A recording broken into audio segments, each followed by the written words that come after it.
প্রথম শুনতে চাই সরকারের সবচেয়ে প্রভাবশালী মন্ত্রী স্বরাষ্ট্রমন্ত্রী জনাব সালাউদ্দিন আহমেদ তিনি এই সরকারেরই পররাষ্ট্রমন্ত্রী সম্পর্কে কি বলেছিলেন। অত্যন্ত গুরুত্বপূর্ণ তার বক্তব্য, আমরা সেটা একটু শুনে আসি।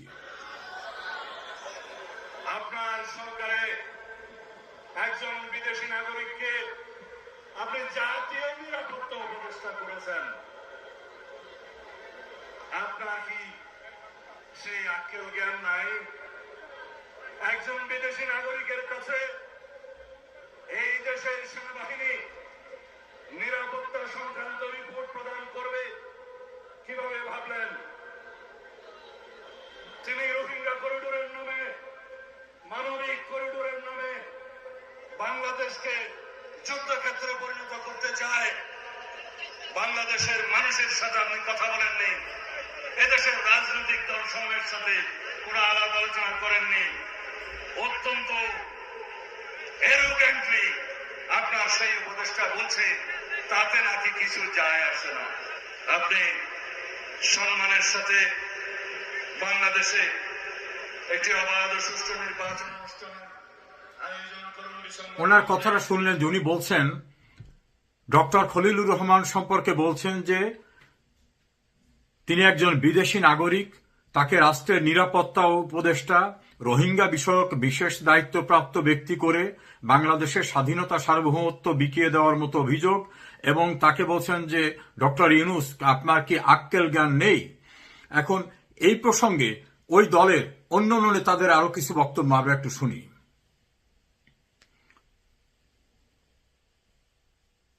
খলিলুর রহমানের মতো একজন বিতর্কিত এবং করিডোর, চ্যানেল, বন্দর বিদেশিদের হাতে তুলে দেওয়ার ষড়যন্ত্রে কুশীলব বলে পরিচিত কি করে জাতীয় নিরাপত্তা উপদেষ্টা হিসাবে নিয়োগ পান? এই প্রশ্নটি কিন্তু এখন খুব বড় হয়ে দেখা।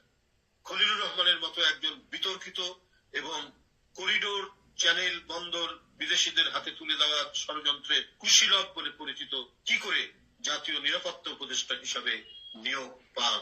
এটা শুনলেন রুহুল কবির রিজভির বক্তব্য, যিনি বিএনপির খুব গুরুত্বপূর্ণ এক ব্যক্তি। এর সঙ্গে আমরা আরো একজন ব্যক্তির কথা শুনি, ডক্টর মোশাররফ হোসেন, তিনি বিএনপির স্ট্যান্ডিং কমিটির সদস্য। জাতীয় নিরাপত্তা উপদেষ্টা গতকালের বক্তব্য আবারও নতুন বিতর্কের জন্ম দিয়েছে। সরকারের ভাবমূর্তি রক্ষার্থে তাকেও অব্যাহতি দেওয়া প্রয়োজন হবে। ডক্টর মোশাররফ হোসেন বলছেন যে তাকে অব্যাহতি দিতে হবে। এখন ডক্টর মোশাররফ হোসেনের বাইরেও আরো একটি বক্তব্য আমরা শুনি, বর্তমান সরকারের একজন উপদেষ্টা, প্রভাবশালী উপদেষ্টা ডাক্তার জাহিদুর রহমান, তিনি কি বলছেন। বর্তমান অন্তর্বর্তীকালীন সরকারের অনেকেই বিদেশি নাগরিক, উপদেষ্টাদের অনেকেই। এই আলাপ দীর্ঘদিন থেকে চলছে এবং এটা আস্তে আস্তে বেশ সিরিয়াস হয়ে উঠছে। এটা সিরিয়াস হওয়া উচিত। বাংলাদেশের একটা সরকারের মধ্যে যদি অনেক বিদেশি নাগরিক এক্সক্লুসিভলি অথবা দ্বৈত নাগরিকত্ব থাকে, সেটা আপনারা তিনজনের কথা শুনলেন। স্বরাষ্ট্রমন্ত্রী সালাউদ্দিন আহমেদ বলছেন, ডক্টর ইউনূস আপনার কি আক্কেল জ্ঞান কিছু নেই? একজন বিদেশি নাগরিককে আপনি নিরাপত্তা উপদেষ্টা করেছেন, রোহিঙ্গা বিষয়ক দায়িত্ব দিয়েছেন, তার কাছে সেনাবাহিনী বা প্রতিরক্ষা বিভাগের সব নিরাপত্তা তুলে দিচ্ছেন। তিনি ইউনূসের আক্কেল জ্ঞান নাই এমন কথা বলছেন।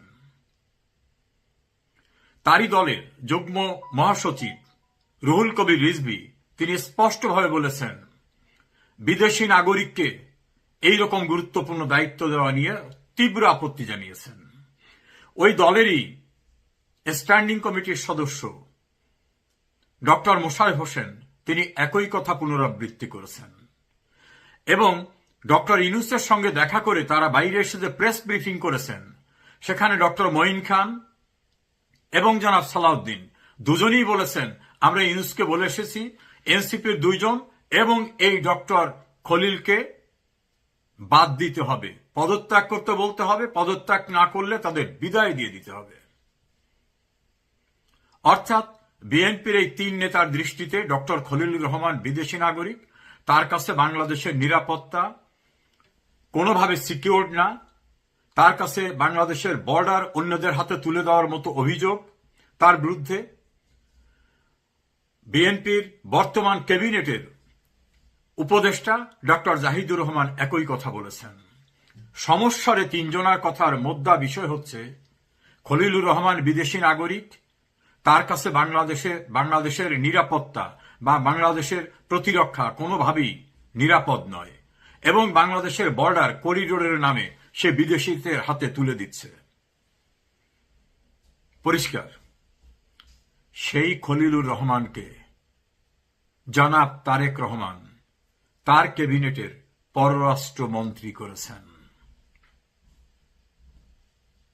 সেই খলিলুর রহমানকে, যার সম্পর্কে বিএনপির 3 নেতার বক্তব্য শোনালাম, তারা বলছেন বিদেশি নাগরিক।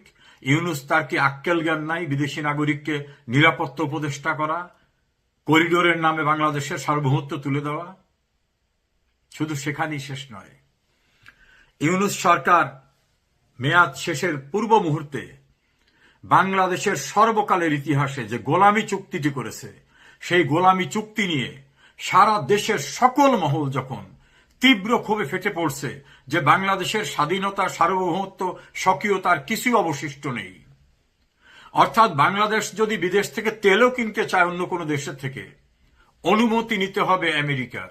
অর্থাৎ আমার স্বাধীন সত্তা, আমার অধিকার কিছুই নাই, আমরা অন্যের গোলামি চুক্তির অধীনে তার কাছ থেকে অনুমতি নিতে হবে, তার কাছ থেকে বোয়িং কিনতে হবে, তার কাছ থেকে কৃষি জাতীয় দ্রব্য কিনতে হবে এবং দর কষাকষিও করা যাবে না। এমন গোলামি চুক্তির শেষ না, নতুন করে আবার প্রতিরক্ষা চুক্তির নামে নতুন আরো 2টি চুক্তির খসড়া তৈরি হয়ে গেছে। এই সব চুক্তি নিয়ে যখন অনেক আলাপ আলোচনা হলো, তীব্র ক্ষোভ শুরু হয়ে গেল বিভিন্নভাবে, তখন এই খলিলুর রহমান খুব দাম্ভিকতার সঙ্গে বললেন, এই চুক্তি দেশের বড় 2টি দলের সঙ্গে আলোচনা করে তাদের কনসেন্ট নিয়েই করা হয়েছে, তারা কনসার্ন। যখন এই কথাটা খলিলুর রহমান বললেন, তখন কিন্তু খলিলুর রহমান বিএনপির পররাষ্ট্রমন্ত্রী। বিএনপির পক্ষ থেকে কিন্তু একবারও বলা হয়নি যে না, ইউনূসের এই গোলামি চুক্তির বিষয়ে আমরা কোনো মতামত দেইনি। জামাত ইসলামী পার্লামেন্টে ব্যাপক সংখ্যক সদস্য নিয়ে উপস্থিত, পার্লামেন্টে তারা এই চুক্তি নিয়ে আলোচনা করা উচিত এমন শব্দটি উচ্চারণ করে নেই। গোলামি না আজাদি এই স্লোগান দেওয়া ইউনূসের প্রোডাক্ট কিংস পার্টির, এনসিপির লোকেরা পার্লামেন্টে কোনো কথা বলেন নাই। নানা রকম বিষয়ে উচ্চকিত কণ্ঠ, জোনায়েদ সাকি, আন্দালিব রহমান পার্থ মুখে কুলুপ এঁটে বসে আছেন, কোনো কথা বলছেন না। অর্থাৎ ওই গোলামি চুক্তিতে যে তাদের সম্মতি ছিল, যেটা ইউনূসের নিরাপত্তা উপদেষ্টা বর্তমানে তারেক জিয়া সরকারের পররাষ্ট্রমন্ত্রী যেটা বলছেন, সেটাকে কার্যত তারা স্বীকার করে নিলেন। আলটিমেট কি দাঁড়ালো? বাংলাদেশের নিজস্ব স্বকীয়তা, স্বাধীন সার্বভৌম একটা দেশ হিসাবে আমার যে সার্বভৌমত্ব, সেই সার্বভৌমত্ব অন্যের কাছে বিক্রি করে দেওয়ার চুক্তিকে রিভিউ তো করলেনই না, সেইটাকে ত্রয়োদশ জাতীয় সংসদের একপাক্ষিক নির্বাচনে যারা নির্বাচিত, সেই সরকার অনুমোদনও করলেন। জনমনে প্রশ্ন উঠেছে, তাহলে তারেক জিয়া সরকারের প্রভাবশালী ব্যক্তিরা যাকে বলতেন বিদেশি নাগরিক, যার কাছে দেশের প্রতিরক্ষা নিরাপদ না, যে দেশের করিডোর তুলে দেয় বিদেশের কাছে, সেই ব্যক্তিকে মন্ত্রী হিসাবে গ্রহণ করতে হয়েছে কোনো এমপি না হওয়া সত্ত্বেও। প্রশ্ন উঠেছে, তারেক জিয়ার উপরে এই ওহী নাজেল কোত্থেকে এসেছে? তাহলে গণমাধ্যমে, সামাজিক যোগাযোগ মাধ্যমে যে প্রশ্নটি উঠেছে, আসলে তারেক জিয়া সরকার নেপথ্যে কে? আসলে কার সরকার? এখন পর্যন্ত সালাউদ্দিন, রুহুল কবির রিজভী, ডক্টর জাহিদুর রহমান কেউ কিন্তু তাদের পূর্ব কথা প্রত্যাহার করে বলেন নাই যে না, পূর্বে আমরা যেটা বলেছিলাম ওটা ঠিক না, সালাউদ্দিন ডক্টর খলিলুর রহমান বিদেশি নাগরিক না, বাংলাদেশের প্রতিরক্ষা তার কাছে নিরাপদ নয়, বাংলাদেশের বর্ডার তার কাছে নিরাপদ নেই, কথা যেটা বলেছিলাম এটা সঠিক না। কিন্তু এখনো বলেনি। এবং গোলামি চুক্তির বিষয়েও তারা পূর্বে যেটা বলেছিলেন সেই ব্যাপারে কিন্তু তারা নিশ্চুপ। প্রশ্ন উঠেছে, তারেক জিয়া সরকার আসলে প্রকৃতপক্ষে কার সরকার? ব্যারিস্টার রুমিন ফারহানা বলছেন, ডক্টর ইউনূসের সরকারের কন্টিনিউশন হচ্ছে এই সরকার।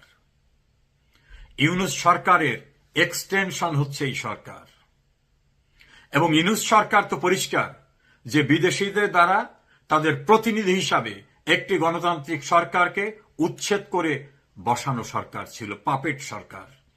টার্গেটটা ছিল শেখ হাসিনা যখন বলেছিলেন বাংলাদেশের পোর্টের কর্তৃত্ব দিতে হবে, সেন্ট মার্টিনের উপর নিয়ন্ত্রণ দিতে হবে, বাংলাদেশের স্ট্র্যাটেজিক্যাল প্ল্যানে তাদের ইচ্ছার প্রতিফলন ঘটাতে হবে, তাদের বাণিজ্যের সুযোগ করে দিতে হবে, এবং যদি সম্ভব হয় বাংলাদেশের একাংশ নিয়ে একটি নতুন রাষ্ট্র করার যে ষড়যন্ত্র সেক্ষেত্রেও চুপ থাকতে হবে।